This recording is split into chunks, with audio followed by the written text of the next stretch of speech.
नमस्कार बहनों, online classes में आपका स्वागत है। हम पढ़ रहे हैं कक्षा 7 हमारे अतीत सेकंड भाग 1। इसमें हम पढ़ रहे हैं चैप्टर नंबर 8 ईश्वर के अनुराग, जिसमें हमने पढ़ा था कि किस तरह से दक्षिणी भारत उत्तरी भारत में शंकराचार्य रामानुज आए थे। और हमने पढ़ा था शंकराचार्य अद्वैतवादी थे, यानी कि वे इसमें विश्वास नहीं, वे कहते थे कि जगत मिथ्या है, जग सारा झूठा है और भगवान का नाम लेना वही सत्य है। आगे देखिए हम पढ़ रहे हैं, हमने इससे पहले पढ़ा था, हम बता देते हैं थोड़ा सा। अपन महाराष्ट्र के संत पढ़े थे, जिसमें हमने कहा था महत्वपूर्ण संत कौन कौन से थे। ज्ञानेश्वर, नामदेव, एकनाथ और तुकाराम, ये सब कहाँ के थे? महाराष्ट्र के थे। और यह क्या करते थे? विष्णु की पूजा करते थे। चलिए आगे पढ़ते हैं। नाथवंती और सिद्ध योगी। देखिए हमने कहा था जब 7वीं और 8वीं शताब्दी के बाद हम 17वीं 18वीं शताब्दी तक पहुंचेंगे, इस समय धर्म का प्रचार भी होने लगा और धर्म में भी अलग अलग बहुत सारे समूह उभर कर आए। अब हम पढ़ रहे हैं नाथपंथी, सिद्ध और योगी। ये कह रहा इस काल में अनेक ऐसे धार्मिक समूह उभरे जिन्होंने साधारण तर्क वितर्क का सहारा लेकर रूढ़िवादी धर्म के कर्म कांडों और अन्य बनावटी पहलुओं पर समाज व्यवस्था की क्या की भी आलोचना। उन्होंने कहा ये धर्म कर्म कांड ये सब नहीं है। कुछ लोग मूर्ति पूजा भी नहीं मानते थे, हमने पीछे पढ़ा। कुछ लोग मूर्तियों को मानते थे। कुछ लोग कहते थे कि कबीर निराकार है, भगवान का कोई आकार नहीं है, आत्मा और परमात्मा सब एक है। इस तरह से सबके अपने अपने विचार थे। देखिए ये कह रहा उनमें से नाथपंथी, सिद्धाचार और योगी जन उल्लेखनीय है। उन्होंने संसार का परित्याग करने का समर्थन किया है, यानी कि संसार से मोह माया त्याग दीजिए। उनके विचार से निराकार परम सत्य है। निराकार यानी भगवान का कोई रूप नहीं है, कण कण में भगवान है और वही सत्य है। सत्य का चिंतन मनन और उनके साथ एक हो जाने की अनुभूति ही मोक्ष मार्ग है। किन के साथ? एक भगवान के, ईश्वर के साथ एक हो जाने की अनुभूति क्या दिलाएगी आपको? मोक्ष।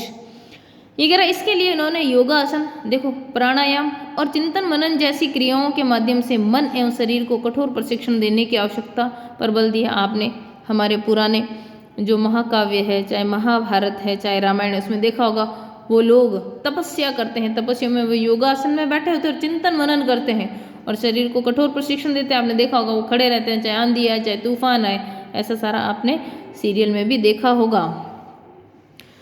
देखिए आगे, शरीर को कठोर प्रशिक्षण देने की आवश्यकता पर बल दिया। यह समूह खास तौर से नीची कही जाने वाली जातियों में बहुत लोकप्रिय हुआ, क्योंकि हमने कहा था इस समय सभी को ये भक्ति में सभी को लिया जा रहा था। हमने कहा था उससे पहले क्या हो रहा था, जितने बड़े लोग हैं केवल वे ही मंदिर वगैरह बनाते थे, निम्न जाति के लोग बेचारे भक्ति भी नहीं कर पाते थे। ये कह रहा उनके द्वारा की गई रूढ़िवादी धर्म की आलोचना में भक्ति मार्गीय धर्म के लिए आधार तैयार है, जो आगे चलकर उत्तरी भारत में क्या हुआ भाई, लोकप्रिय शक्ति बना।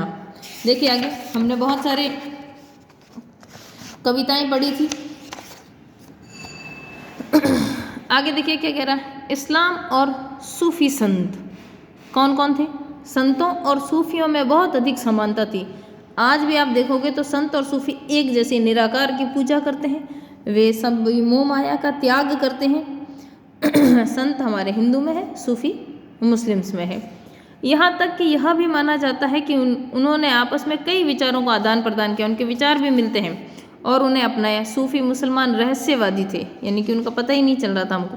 वे धर्म ऐसे नहीं, मतलब वो किस तरह से पूजा करते थे, किस तरह से वे धर्म के बाहरी आडंबरों को अस्वीकार करते थे, यानी दिखावा, ये कर्म कांड ये सब व्यर्थ है करते हुए ईश्वर के प्रति प्रेम और भक्ति तथा सभी मनुष्यों के प्रति दया भाव रखने पर क्या देते थे? बल देते थे कि भाई सभी के प्रति दया भाव रखिए।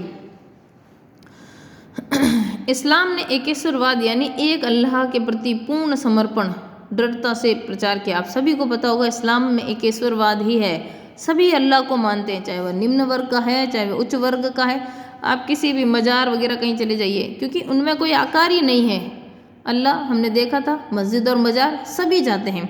हमारे यहाँ ये नहीं है कि मैं माता जी को मानता हूँ, बालाजी को नहीं मानता हूँ, गणेश जी की पूजा करता हूँ, मैं शिव जी का मानते हैं, इस तरह से कोई नहीं। एकेश्वरवाद है, यानी ईश्वर एक है, वे इसी बात में विश्वास करते हैं। 8वीं और 9वीं शताब्दी में धार्मिक विद्वानों ने पवित्र कानून शरिया, जो अभी भी बहुत चर्चा में रहता है, अगर आप कभी लॉ करेंगे तो आपको मुस्लिम लॉ अलग से पढ़ना पड़ता है, कानून यानी शरिया और इस्लामिक धर्मशास्त्र के विभिन्न पहलुओं को विकसित किया गया। इस्लाम धीरे धीरे और जटिल होता गया। अभी भी बहुत सारी ऐसी चीज़ें हैं जो बहुत जटिल है। आपने देखा होगा 3 तलाक का मुद्दा था, ठीक है, जितनी भी सारी जो कुप्रथाएं हैं, ये कह रहा है। जबकि सूफियों ने एक अलग रास्ता दिखाया था। जो सूफी संत थे वो इनसे अलग थे, जो ईश्वर के प्रति व्यक्तिगत समर्पण पर बल देते थे, यानी कि खुद को समर्पित कर दीजिए ईश्वर के प्रति, अल्लाह के प्रति। सूफी लोगों ने मुस्लिम धार्मिक विद्वानों द्वारा निराधार विशुद्ध कर्म कांड और आचार संहिता को बहुत कुछ अस्वीकार कर दिया था। उन्होंने कहा ये जो दिखावा करते हैं, ऐसा करना ऐसा नहीं करना, ये सब गलत है। बस आप तो खुद को समर्पित कर दीजिए, किसको? अल्लाह को, ईश्वर को, तो वही मोक्ष का मार्ग है।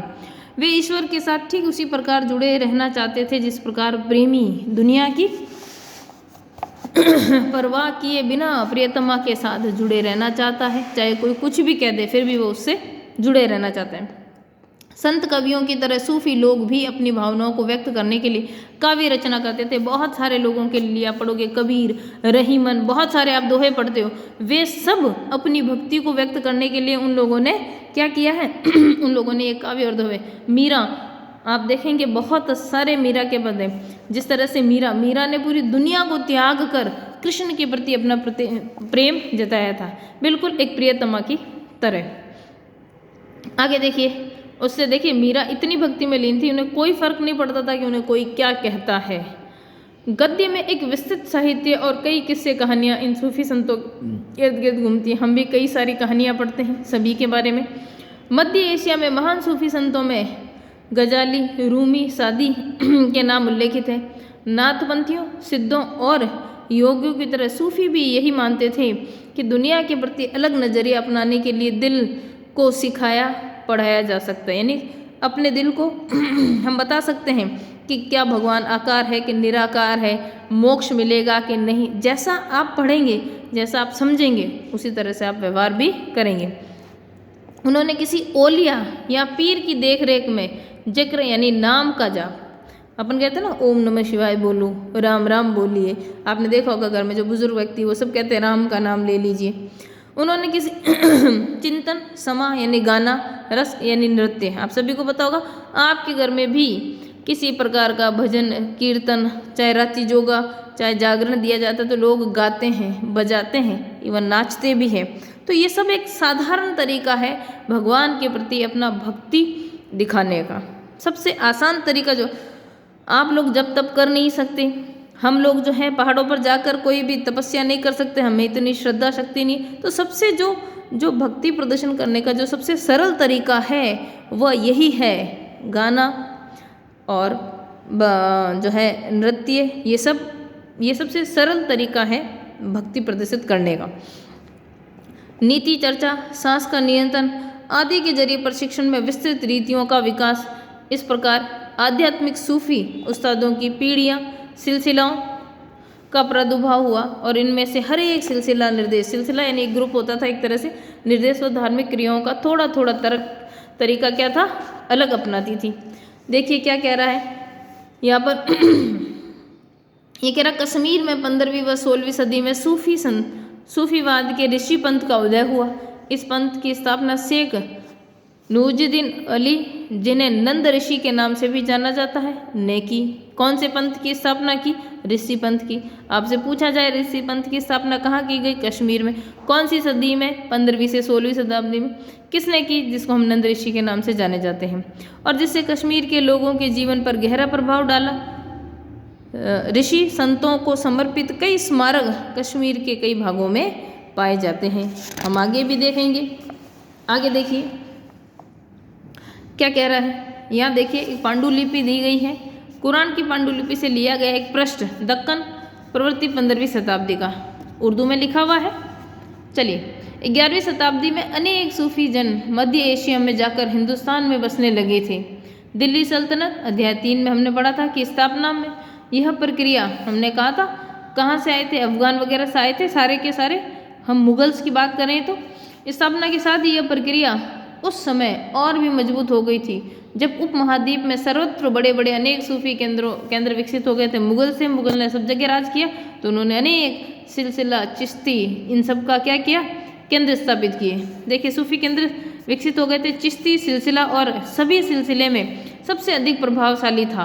ये कह रहा है इसमें औलियाओं की एक लंबी परंपरा थी। औलिया, निजामुद्दीन औलिया नाम सुना होगा आपने। जैसे अजमेर में ख्वाजा मुइनुद्दीन चिश्ती की दरगाह है, सभी को पता है। सवाल पूछा जा सकता है आपसे, आपको लिखना ही है ख्वाजा मुइनुद्दीन चिश्ती की दरगाह कहाँ है, तो अजमेर में। दिल्ली के कुतुबुद्दीन बख्तियार काकी, ये भी है। पंजाब में बाबा फरीद, दिल्ली के ख्वाजा मुइनुद्दीन औलिया और गुलबर्ग में बदाना गिसूर राज, ये सब सूफी संत थे। देखिए आगे आपको एक फोटो दे रखा है सूफी संस्था जहाँ सूफी संत अक्सर रहते थे। आगे देखिए सूफी संत अपने खानकाहों को विशेष बैठकों का आयोजन करते थे, यानी कि जिस जगह वो रहते थे वहाँ पर, जहाँ सभी प्रकार के भक्तगण जिनमें शाही घरानों के लोग भी थे, पुराने टाइम में थे ये सब, तथा अभिजात और आम लोग भी शामिल होते थे। यानी जो अच्छे वेलफेयर जिनको हम कह सकते हैं, आम लोग, कोई भी सामान्य व्यक्ति इन खानकाहों में आते थे। ये आध्यात्मिक विषयों पर चर्चा करते थे। आध्यात्मिक विषय यानी भगवान, अल्लाह, इन पर उनकी दुनियादारी की समस्याओं को सुलझाने के लिए संतों से आशीर्वाद मांगते थे। आज भी हम भी हमारे मस्जिद जाते हैं, चाहे पंजाबी लोग गुरुद्वारे जाते हैं, क्या करते हैं, आप दुखी होते हैं, समस्या समाधान, तो आशीर्वाद मांगने जाते, हे भगवान मेरा ये काम करवा देना। आजकल तो सभी वैसे इसीलिए जाते हैं।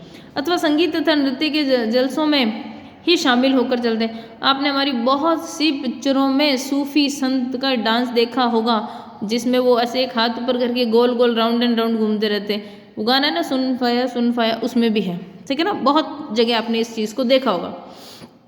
अक्सर लोग ये समझते हैं कि सूफी औलियाओं के पास चमत्कारी शक्तियाँ होती है, जिनसे आम लोगों की बीमारियाँ और तकलीफ़ों से क्या मिलता है, छुटकारा। ऐसा लोग मानते थे।